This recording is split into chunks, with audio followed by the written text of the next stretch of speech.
Hi there, I'm Andrea Koppel, and it's time for coffee, the podcast where you get to hear firsthand what the jobs and careers that interest you the most are really like. Hey there, Java junkies. Welcome to another K-Cup mini episode of Time for Coffee. By the way, K-Cups come in 3 sizes, single, double, and triple shots, or roughly 1 minute, 5 minutes, or 10 minutes in length. So if you don't have time to throw back an entire caffeinated career conversation, these K-Cup mini episodes of T4C can give you a quick caffeinated fix, whether you're on the go or you only have a few minutes to binge. So grab your mug and take a chug, because it's time for a caffeinated career double shot K-Cup with my guest, Phil Villagomez.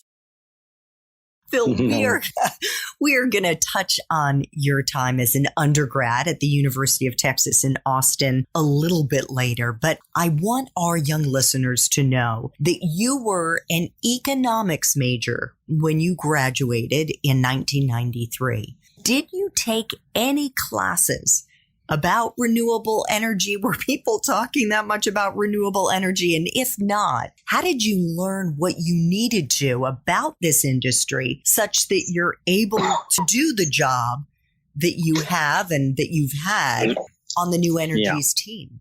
No, that's a very good point. And back when I was an undergrad, there wasn't a big topic and a big part of the conscience of the culture there. And so as I've moved into this field, there's a variety of extracurricular or kind of individual training folks can do, whether it's through certification programs or for conference attendees or individual reading. But the most important has been really engaging with people that we've hired from the outside and brought in, experienced hires that have worked in renewable energy and different, let's say, solar or wind projects, talking with them, learning, finding out what their experiences have been over the last, say, 10 years. Because in this industry, if you have 10 years experience in solar, you're kind of the top of the heap. So it's a very young industry, and believe it or not, it's something that's still growing and developing. So I look for every opportunity to learn more, but really, I don't have any official training from academic point of view. So is what you're saying, Phil, that you had to educate yourself? You had to seek out those colleagues with more experience. You had to do extra reading, maybe outside the office, or attend different conferences. Was that pretty much because you were self-driven that you were doing this?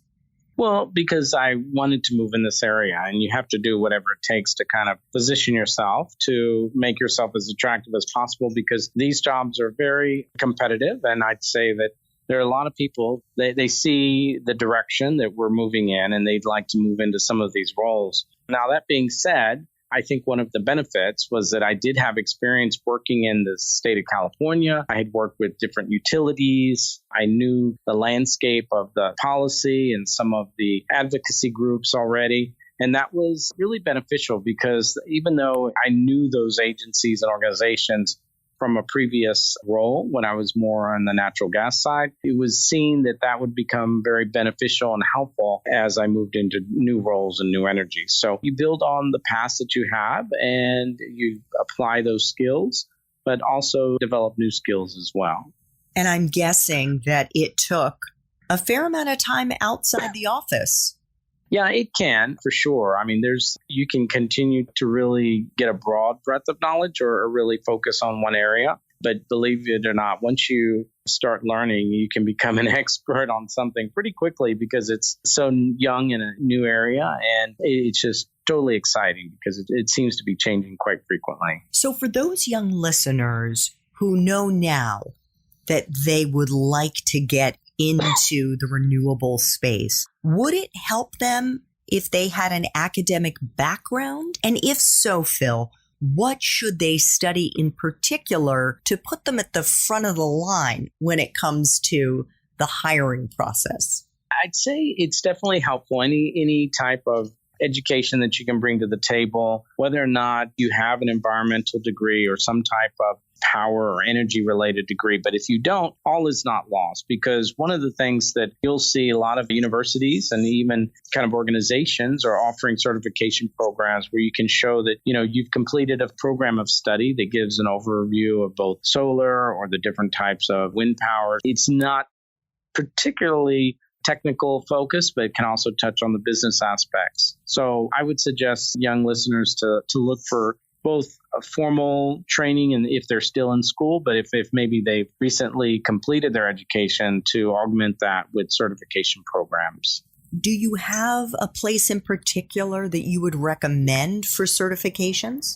Yes, actually, the Stanford offers a wonderful renewable energy certification program. I believe that it's probably one of the best known programs, and it's something that we actually recommend to folks that maybe come to us, say, look, I want to get a good overview. I don't have a lot of background on renewable energy, and it's something that they can do on their own time. It's self-paced and online. It doesn't require any type of classroom activity, but it's all self-paced, and it's a wonderful overview program. Thanks for tuning in to this K-Cup mini episode of Time for Coffee. If you want to listen to our entire caffeinated career conversation, please check out the show notes for this episode.